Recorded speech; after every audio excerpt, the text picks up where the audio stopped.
तो अब हमारा जो एलिलिक जीन इंटरेक्शन है, इनकम्प्लीट डोमिनेंस के बाद आता है नेक्स्ट कॉन्सेप्ट कोडोमिनेंस। अच्छा, इनकम्प्लीट डोमिनेंस का जो लास्ट वाला न्यूमेरिकल था सबसे बन गया ना, समझ आ गया ना, सबको हाथ खड़ा कर दो एक बार आ गया तो। लास्ट वाला जो न्यूमेरिकल था वो समझ में आ गया ना? हाँ चलिए, तो अब है हमारा नेक्स्ट कंसेप्ट कोडोमिनेंस। ये भी वर्ड से ही पता चल रहा है, को मत वहां इनकम्प्लीट, इनकम्प्लीट मतलब अधूरा, यहाँ वर्ड आ रहा है को मतलब साथ साथ, कोडोमिनेंस। तो इसको कंपैरिजन कीजिए डोमिनेंस से। डोमिनेंस में क्या होता था, मेंडल जो बोलते थे, क्या बोलते थे, मेंडल कहते थे कि कैपिटल टी और स्मॉल टी अगर आया है तो एक्सप्रेशन आएगा tall, and this tall is due to only this allele. इस टॉल के एक्सप्रेशन में केवल कैपिटल टी का रोल है, इस स्मॉल टी का कोई योगदान नहीं है। This is the phenomena of dominance. मगर साइंटिस्टों को थोड़ी देर बाद ये सब देखो, मैं जहां साइंटिस्ट का नाम बता रहा हूँ वही इंपॉर्टेंट है, जहां नहीं बता रहा हूँ जबरदस्ती साइंटिस्ट का नाम मत मांगो। पूरी जेनेटिक्स पढ़ने के बाद आपके पास लगभग 20 से 25 साइंटिस्ट ऐसे ही हो जाएंगे जो आपको याद नहीं हो पाएंगे, इसलिए जबरदस्ती साइंटिस्ट का नाम मत मांगना, ठीक है? नहीं तो एक साइंटिस्ट का पूरा खानदान का नाम दे देंगे याद करने के लिए, करते रहना बैठ के। तो कोडोमिनेंस फिनोमेना मतलब पोस्ट मेंडलिज्म के दौरान साइंटिस्टों को ऐसा लगा कि भैया हमारे पास तो कुछ ऐसे भी क्रॉस है जहां पर कि हेटेरोजाइगस कंडीशन में दोनों अलील एक्सप्रेस होते हैं, वो भी इक्वली, और दोनों की वजह से एक्सप्रेशन आता है। तो ऐसा कब पता चला, जो कैटल्स होते हैं तो कैटल्स के जो कोट कलर होते हैं, देखो दो चीजें होता है, एक होता है फीदर्स कलर और एक होता है कोट कलर। फीदर्स पता किसको बोलते हैं, देखो ये जो स्किन है, ये मान लो स्किन है, तो ये हुआ कोट कलर, स्किन कलर को बोलते हैं, कोट कलर को स्किन कलर भी बोलते हैं। कई एनिमल्स में क्या होता है कि इससे फीदर्स निकली होती है, पंखुड़ियां टाइप की, जो आज सुबह में पढ़ रहे थे इनकम्प्लीट डोमिनेंस में, एंडुलियन फॉल का फीदर्स कलर, फीदर, ये फीदर का कलर एक अलग कैरेक्टर है और ये स्किन का कलर एक अलग कैरेक्टर है, और स्किन कलर को ही कोट कलर कहते हैं, और फीदर कलर अलग कैरेक्टर है। दोनों को रेगुलेट करने वाला सेम जीन नहीं हो सकता है, तो ये ध्यान रखना कहाँ क्या लिखा हुआ है, ठीक है? तो सुबह जो मैंने बताया था वो फीदर्स कलर बताया था एंडुलिजन फॉल में, इनकम्प्लीट डोमिनेंस में। अभी जो मैं बात कर रहा हूँ यहाँ पे कोडोमिनेंस में, तो कैटल्स क्या होता है, नॉर्मली जो पालतू जानवर आप पालते हैं, गाय भैंस कुत्ता बिल्ली, ये सब जनरली कैटल्स में आते हैं, कैटल्स की कैटेगरी में आते हैं, ठीक है?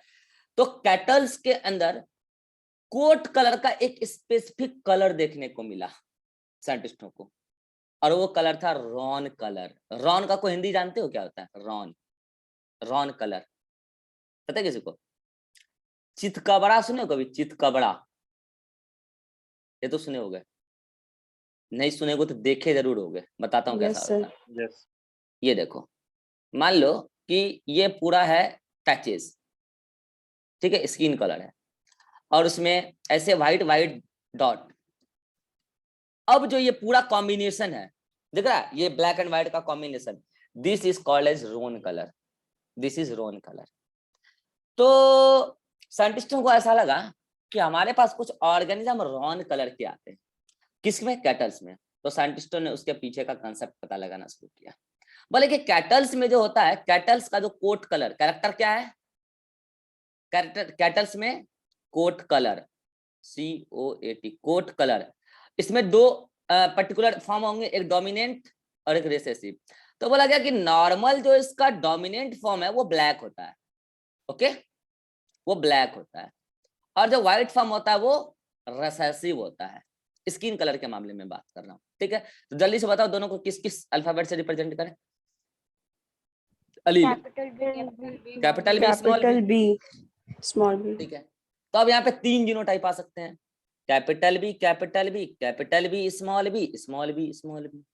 तो बता आप मेंडेलियन क्रॉस के अकॉर्डिंग क्या अनुमान लगा रहे थे कि कैपिटल बी से क्या आना चाहिए था, ब्लैक कलर, ब्लैक, और स्मॉल बी से ब्लैक कलर, ये ब्लैक कौन बोल रहा है रॉन, अरे मैंने दोबारा रिसेसिव ही लिख दिया, व्हाइट लिखो ना यहाँ, रिसेसिव क्या है, व्हाइट।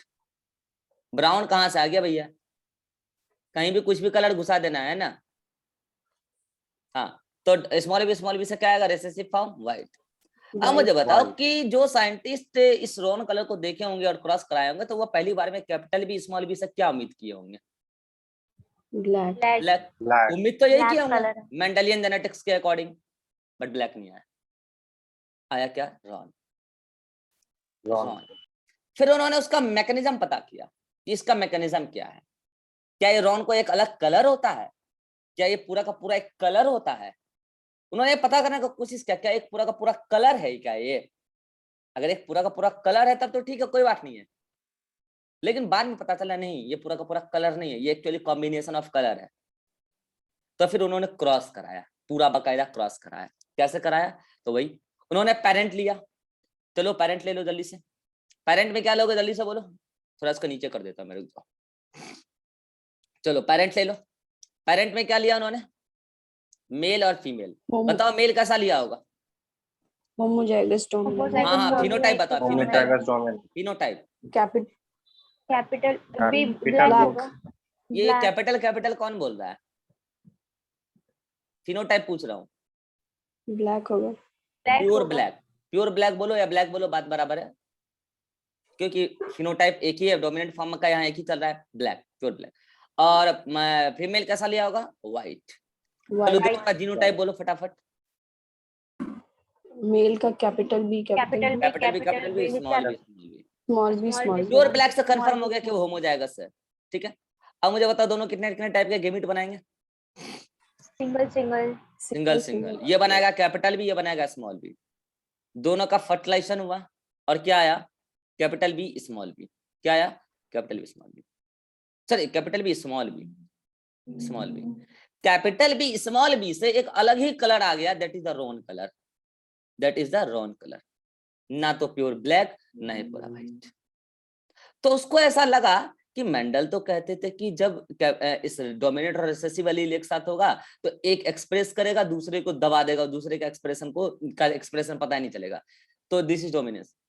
फिर बाद में पता चला कि इनकम्प्लीट डोमिनेंस नाम का कोई चीज है, कॉरेंस ने पता लगाया, बोले कि नहीं ऐसा क्या होता है, कभी कभी ऐसा होता है कि डोमिनेंट एलील फुल्ली एक्सप्रेस नहीं हो पाता है, तो कंप्लीट डोमिनेंट नहीं हो पाता है, इनकम्प्लीट डोमिनेंस।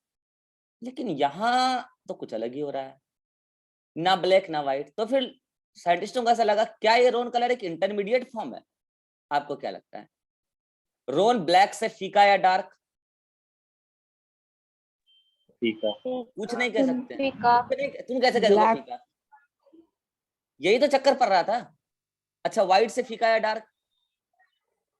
कुछ नहीं कह सकते, कुछ नहीं, नहीं, नो फीका नो डार्क, कुछ नहीं कह सकते ना, कॉम्बिनेशन है डिफरेंट कलर का। तुम बोलोगे कि ब्लैक से डार्क, तो मैं इस वाले डॉट को घेर के बोलूंगा ये बताओ ये तो व्हाइट है। तुम बोलोगे प्योर ब्लैक के कंपैरिजन में ये फीका, तो मैं बोलूंगा ये तो प्योर ब्लैक है। अब बताओ, आप कुछ नहीं। तब साइंटिस्टों को लगा अच्छा ये इंटरमीडिएट फॉर्म नहीं है, ये एक्चुअली दोनों पेरेंट का कॉम्बिनेशन आ गया इस ऑफस्प्रिंग में। ये जो F1 आया है, इस F1 में दोनों पेरेंट का कॉम्बिनेशन आ गया। both the form of character expresses in the F1 generation, so this is called as codominance। अब आपके दिमाग में लगा होगा झटका कि ऐसा कैसे हो गया। हमने तो अब तक सुना था कि अगर हेटेरोजाइगस कंडीशन में एक डोमिनेंट एलील है, दूसरा रिसेसिव है, तो रिसेसिव वो है जो अपने आप को एक्सप्रेस नहीं करता है, तो जो मिनिमम एक्सप्रेशन आता है वही रिसेसिव मान लिया जाता है। लेकिन एक बार पता है, एक बात बताओ, किसी भी पर्टिकुलर कैरेक्टर को लेकर अगर कोई जीन है इस नेचर में किसी भी इंडिविजुअल के पास, तो वो at the time of origin of evolution उसी टाइम आ गया होगा उस ऑर्गेनिज्म में, उस पर्टिकुलर पॉपुलेशन में। देन जो दूसरा एलील बना होगा वो म्यूटेशन से बना होगा, यस और नो? तो याद करो, मैंने आपको स्टार्टिंग में ही बताया था, कई बार ऐसा भी म्यूटेशन हो जाता है, सेम सेंस म्यूटेशन, जो नया म्यूटेंट एलील बना वो उसी टाइप से वर्क कर रहा है जैसे डोमिनेंट एलील वर्क करता था, मतलब वो भी उसी तरीके से एक्सप्रेस हो रहा है। तो अगर वैसे ही हो रहा है तब तो मान लो कि ब्लैक ही आना चाहिए। लेकिन मैंने आपको ये भी बोला था, कई बार ऐसा हो जाता है कि जो नया डोमिनेंट एलील बना वो रिसेसिव नहीं बना, नया जो म्यूटेंट एलील बना वो रिसेसिव नहीं बना, डोमिनेंट के जैसा भी नहीं बना, लेकिन डोमिनेंट से थोड़ा सा फीका बना, मतलब इस तरीके का बना कि उसका भी एक्सप्रेशन है, आप उसको रिसेसिव नहीं बोल सकते हैं, उसका भी अपना एक एक्सप्रेशन है। इस कंडीशन में आपने उसको रिसेसिव डिफाइन तो कर दिया, small B white, black capital B, लेकिन जब कैपिटल बी स्मॉल बी आया तो दोनों इक्वली एक्सप्रेस हो रहा है, व्हाइट वाला भी खुद को एक्सप्रेस कर रहा है, आप तो उसको रिसेसिव कर रहे थे, और रिसेसिव तो वो होता है जिसका एक्सप्रेशन डोमिनेंट के प्रेजेंस में छुप जाए, लेकिन यहाँ स्मॉल बी वाला तो रिसेसिव नहीं दिख रहा भैया, क्योंकि हेटेरोजाइगस कंडीशन में तो उसका भी एक्सप्रेशन आ रहा है। और कैपिटल भी ऐसा नहीं है कि वो एकदम फीका ब्लैक बना रहा है, वो भी पूरा एकदम डार्क ब्लैक बना रहा है जैसा बनाता था। इसका मतलब हेटेरोजाइगस कंडीशन में दोनों अलील ने इक्वली एक्सप्रेस किया है। This is the case of codominance. अब मुझे बताओ यहाँ पे मेंडल का प्रिंसिपल ऑफ डोमिनेंस यहाँ पे भी फेल हुआ कि नहीं हुआ? Yes, So sir, that fail होगा। this is the second Yes, sir. exception of Mendel's principle of dominance. Second क्यों बोला? क्योंकि पहले डिस्कवर हुआ था इनकम्प्लीट डोमिनेंस, बाद में कोडोमिनेंस हुआ डिस्कवर।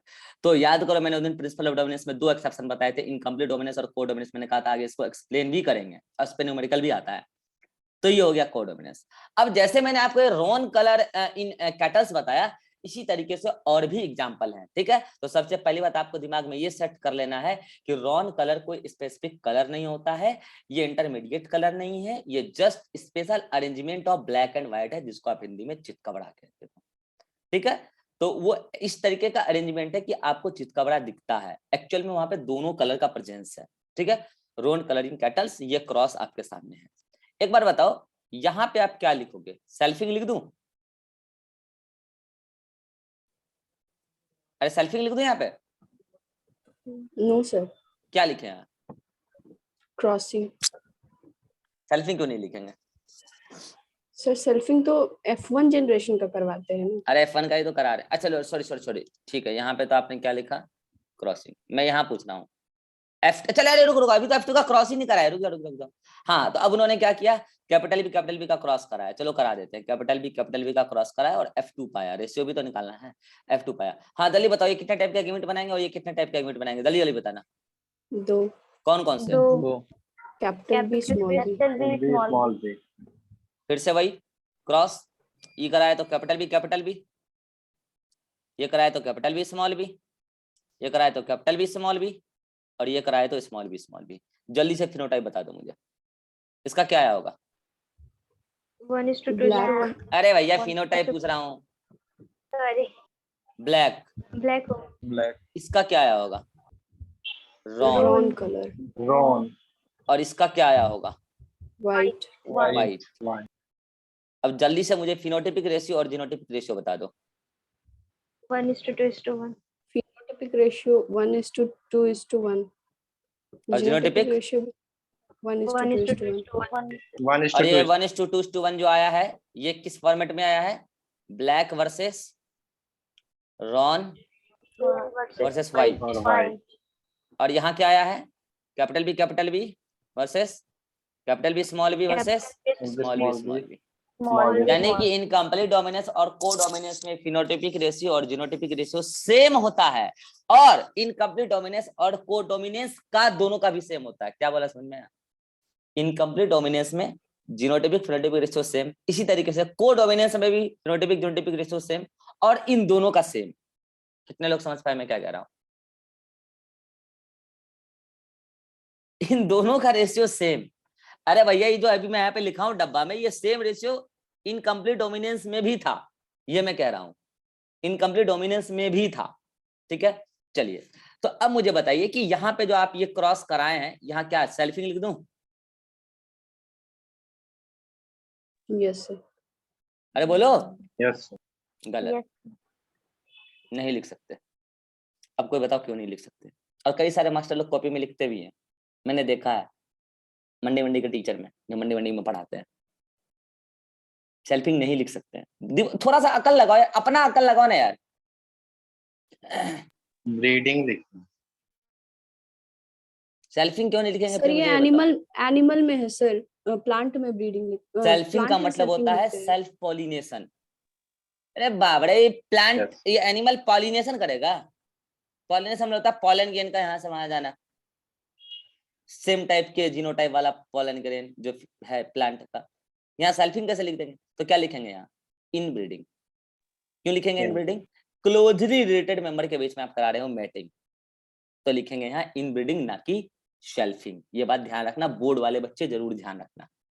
बोर्ड में गलती मेरे जैसे टीचर तो पकड़ लेंगे और पूरा क्रॉस ही काट देंगे, या एटलीस्ट आधा नंबर तो काट ही लेंगे, ठीक है। तो ये सेल्फिंग नहीं है, इन ब्रीडिंग है, ठीक है। अब रेशियो आपके सामने है। तो जिस तरीके से coat colour in roan coat colour in cattles आया है, इसी तरीके से आपको 2-3 एग्जांपल और याद रखने हैं। और वो 2-3 एग्जांपल कौन है? A B blood group in human. अब ये कैसे होता है, क्या होता है, इसको मैं आगे डिटेल में लूंगा। MN blood group in human, इसमें भी 2 एलील हैं, और उसी तरीके से जैसे अगर आई ए आई बी दोनों एलील आ गए तो ए बी ब्लड ग्रुप माना जाता है। केवल आई ए आएगा तो ए ब्लड ग्रुप माना जाता है, और अगर आई बी आएगा तो बी ब्लड ग्रुप माना जाता है। आई बी आया तो दोनों ए बी दोनों ब्लड ग्रुप माना जाता है। ब्लड ग्रुप कैसे डिसाइड होता है अभी जस्ट अगली मीटिंग में मैं बताऊंगा। ऐसे ही ब्लड ग्रुप का एक और सिस्टम है ह्यूमन में, एमएन ब्लड ग्रुप। एक बार पता है ह्यूमन में कई सारे ब्लड ग्रुप सिस्टम है, more than 90 blood group system है, आपको पता ही नहीं है। फिर हम एबी ही क्यों पढ़ते हैं, इसलिए पढ़ते हैं क्योंकि ब्लड ट्रांसफ्यूजन में उसका रोल होता है, एबी का होता है, इसलिए हम पढ़ते ज्यादा एबी। ठीक है, तो ऐसे ह्यूमन में एक होता है एमएन ब्लड ग्रुप सिस्टम। तो अगर एल एम आया तो एम ब्लड ग्रुप माना जाता है, एल एन आया तो एन ब्लड ग्रुप माना जाता है। अगर एल एन और एल एम दोनों आ गया तो एम एन ब्लड ग्रुप माना जाता है, बीजी मतलब ब्लड ग्रुप माना जाता है। तो मुझे बताओ इस पर्टिकुलर इन तीनों जीनोटाइप में कौन सा कोडोमिनेंस वाला केस है, ये वाला सॉरी ऊपर वाला है, ये वाला M N blood L M और एल एन, यानी कि M N type of blood group. तो क्या है कि इक्वली एक्सप्रेस हो रहा है, तो जो इक्वली एक्सप्रेस हो रहा है जहां पे भी 2 पर्टिकुलर एलील हेटेरोजाइगस कंडीशन में होकर दोनों अपने आप को एक्सप्रेस कर दें, वो केस कोडोमिनेंस का होगा। आपको ये 3 एग्जांपल तो एटलीस्ट जरूर याद रखने हैं। Coat colour in cattles, AB blood group in human, MN blood group in human. Cross कैसे हुआ, कैसे रेशियो आया, वो सारी बातें मैंने आपके सामने कर ली है। क्यों मेंडल के प्रिंसिपल ऑफ डोमिनेंस का एक्सेप्शन माना गया, वो भी मैंने आपके सामने बातें कर ली है। और क्यों कोडोमिनेंस का केस क्रिएट हुआ, इसका कारण म्यूटेशन है। ऐसा म्यूटेंट एलील आया कि वो भी अपने आप को एक्सप्रेस कर रहा है in presence of dominant allele. During the course of ovulation ऐसा म्यूटेशन हुआ किसी इंडिविजुअल में, किसी पर्टिकुलर कैरेक्टर को लेकर, किसी पर्टिकुलर जीन में। तो इस तरीके से कोडोमिनेंस का केस आया नेचर में। This is all about codominance. अगर समझ में आ गया तो एक न्यूमेरिकल कर लो, तब समझ जाएंगे कि आप समझ चुके हैं। यहाँ तक कितना को क्लियर, हाथ खड़ा करो जल्दी से। तो क्लियर है तो फिर तो न्यूमेरिकल लगाइए। अच्छा, एक केस और याद रखना, sickle cell anaemia in human. इसका भी मैं डिटेल एक्सप्लेनेशन बताऊंगा कल वाले लेक्चर में। Sickle cell anaemia in human, इसमें भी कोडोमिनेंस का केस देखने को मिलता है। अगर हीमोग्लोबिन दोनों नॉर्मल आ जाए तो HbA है, अगर हीमोग्लोबिन दोनों एबनॉर्मल आ जाए, सिकल सेल आ जाए HbS है। ये दोनों कोडोमिनेंस का केस नहीं है।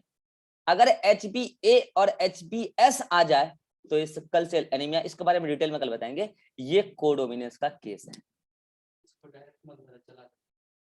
ठीक है, ये कोडोमिनेंस का केस है, उसको लगा दो, गर्म हवा आ रहा है। ये कोडोमिनेंस का केस है। ठीक है, चलिए तो अब आप ये 4 एग्जांपल याद रखेंगे और अब चलते हैं न्यूमेरिकल पे। और पहला न्यूमेरिकल आपके सामने। इस न्यूमेरिकल को अगर आपने लगा लिया तो मैं समझ जाऊंगा कि आप इनकम्प्लीट डोमिनेंस भी समझ चुके हैं और आप कोडोमिनेंस भी समझ चुके हैं। जल्दी, मैं आपको समय दे रहा हूं 1 मिनट का। मैं कुछ नहीं हिंट दूंगा, हिंट सुबह दे चुका हूं। चलिए बना, किसी का आंसर आया? ये से 1 मिनट बस। Yes, sir. हाँ सृष्टि, क्या आंसर आया? Yes sir. क्या आंसर आया?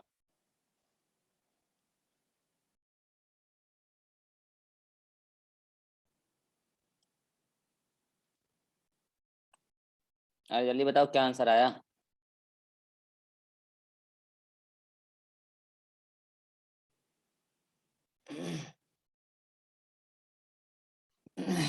क्या यही आंसर है सभी का? इधर देखिए, एकदम सिंपल मेथड था। Yes. आप जितना दिमाग लगा रहे इतना दिमाग लगाना ही नहीं था। क्या यही आंसर है सबका? सुबह Yes, सिखाया sir. है भैया। एक कैरेक्टर कोडोमिनेंस है, आपको क्या पूछा है? फिनोटिपिक रेशियो ना, जीनोटिपिक रेशियो पूछता तो भी यही आंसर होता। ठीक है, तो कोडोमिनेंस के लिए आप क्या लिखेंगे? रेशियो, फिनोटिपिक रेशियो बोलो जल्दी, एक कैरेक्टर के लिए जो कोडोमिनेंस हो कर रहा है 1:2:1। इनकम्प्लीट डोमिनेंस वाले के लिए क्या लिखेंगे? 1:2:1। मल्टीप्लीकेशन आ जाएगा ये। यही फिनोटिपिक रेशियो भी है और यही जीनोटिपिक रेशियो भी है। तीनों को समझ में आ गया? अंत करो, एकदम शॉर्टकट मेथड से बनाना था, ज्यादा डिटेल में घुसोगे गलत होगा।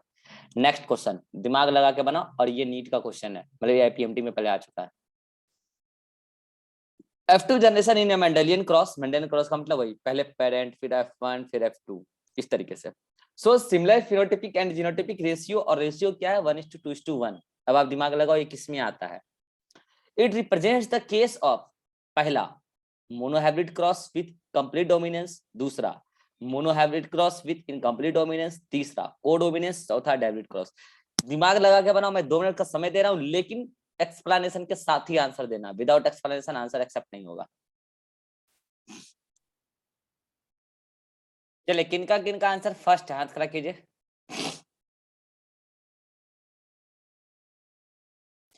किनका किनका आंसर थर्ड है,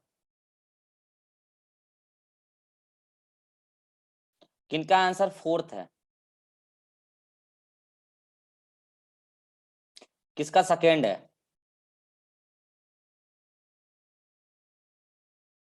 सभी का।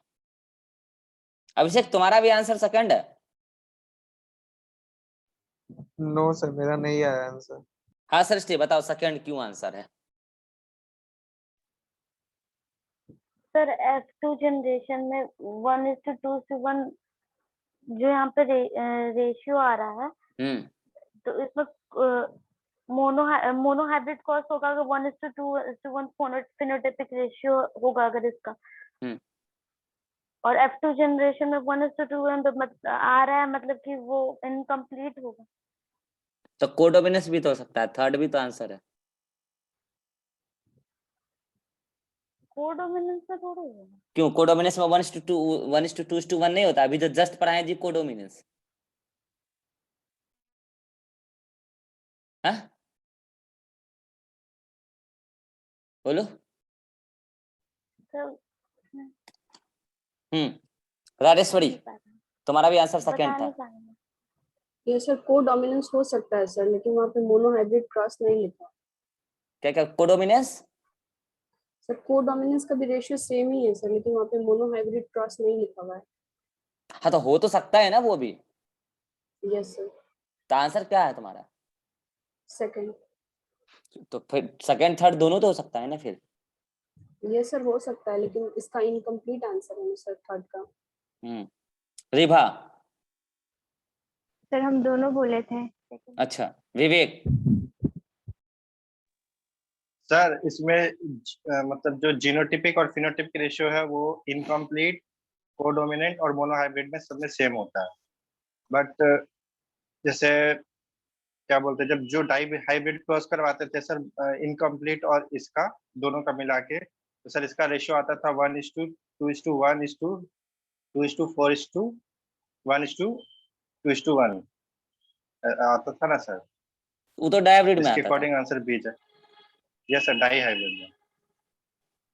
सुनो क्या है ना कि जब ये क्वेश्चन आया था नीट में, एपीएमटी में, तो कई सारे लोगों को लगा था कि सेकंड भी आंसर होगा और थर्ड भी आंसर होगा। ऐसा होता है, कई सारे क्वेश्चन का आंसर 2 होता है एग्जाम में, आंसर की में भी होता है, नीट में भी। लेकिन जब फाइनल आंसर की आया तो आंसर केवल सेकंड था, थर्ड नहीं था। और ऐसा क्यों था मैं आपको बताता हूँ। आप सिंपल तरीके से सोचो, पहला ऑप्शन क्यों नहीं होगा? क्योंकि कंप्लीट डोमिनेंस में जो फिनोटिपिक रेशियो होता है F2 जनरेशन में मोनोहाइब्रिड क्रॉस के अकॉर्डिंग लिखा है मोनोहाइब्रिड, तो वो 3:1 होता है, और जीनोटिपिक होता है 1:2:1। तो चूंकि फिनोटिपिक तो 3:1 होता है, तो ऐसे ही रिजेक्ट हो गया, पहला ऑप्शन तो गया। पहला ऑप्शन क्यों गया समझ में है? अब आ जाओ मोनोहाइब्रिड क्रॉस के में इनकम्प्लीट डोमिनेंस, तो यस वहां phenotypic ratio and genotypic ratio same होता है, और वो कितना होता है 1:2:1 होता है। अब आता है कोडोमिनेंस। कोडोमिनेंस में भी ऐसा ही होता है, लेकिन मोनोहाइब्रिड में होता है। तो अगर ये कोडोमिनेंस मोनोहाइब्रिड है तब तो रेशियो यही होगा, लेकिन अगर वो डाइहाइब्रिड है, कोडोमिनेंस डाइहाइब्रिड यानी कि दोनों कैरेक्टर कोडोमिनेंस शो कर रहा है, तो पता है रेशियो क्या होगा? 1:2:1 मल्टीप्लाइड बाय 1:2:1, यानी कि 1:1 यही उसका जीनोटिपिक रेशियो भी होगा और फिनोटिपिक रेशियो भी होगा। तो इस क्वेश्चन में क्लियरली लिखा ही नहीं है कि ये मोनोहाइब्रिड के बारे में बोल रहा है कि डायहाइब्रिड में। इसमें तो क्लियरली लिखा है, जैसा अभी राजेश्वरी करी थी, ये इसका इनकम्प्लीट इन्फॉर्मेशन है कि मोनोहाइब्रिड है क्या डायहाइब्रिड है, लेकिन ये तो कंप्लीट इन्फॉर्मेशन दिया है। तो इस बेसिस पे आंसर केवल सेकंड गया था, क्योंकि ये डायहाइब्रिड भी हो सकता है, और डायहाइब्रिड जब होगा तो रेशियो जीनोटिपिक फिनोटिपिक सेम तो होगा, मगर 1:2:1 नहीं होगा। वो 1:1, 2:4, 1:1 होगा। रही बात डायहाइब्रिड क्रॉस की, तो नॉर्मल डायहाइब्रिड क्रॉस है या कंप्लीट, मतलब कंप्लीट वाला है कि इनकम्प्लीट वाला है कि कोडोमिनेंस वाला है, ये तो किसी में पता है नहीं। चाहे कोई सा भी हो, रेशियो 1:2:1 तो नहीं आएगा, ये तो पक्की है। मोनो हाइब्रिड क्रॉस में कभी भी रेशियो, सॉरी डायहाइब्रिड क्रॉस में किसी भी एंगल से 1:2:1 रेशियो नहीं आ सकता है, निकाल के देख लेना। तो आंसर केवल एक बचा, वो सेकंड है। अब बोलो कितना को क्लियर है? यही है इसका explanation. This is all about incomplete dominance and codominance. अब इससे रिलेटेड यहाँ पे जो एक्सप्लेनेशन है वो मैंने लिख दिया है, इससे रिलेटेड सारे सवाल आपसे बन जाएंगे और एनसीईआरटी का जो लैंग्वेज है वो भी आपको क्लियर हो जाएगा। अब अगले मीटिंग में स्टार्ट करते हैं मल्टीपल अलील, एक अच्छा कंसेप्ट है, अब उसको स्टार्ट करते हैं अगले मीटिंग में। आइए यहाँ तक पढ़ लीजिए जल्दी से।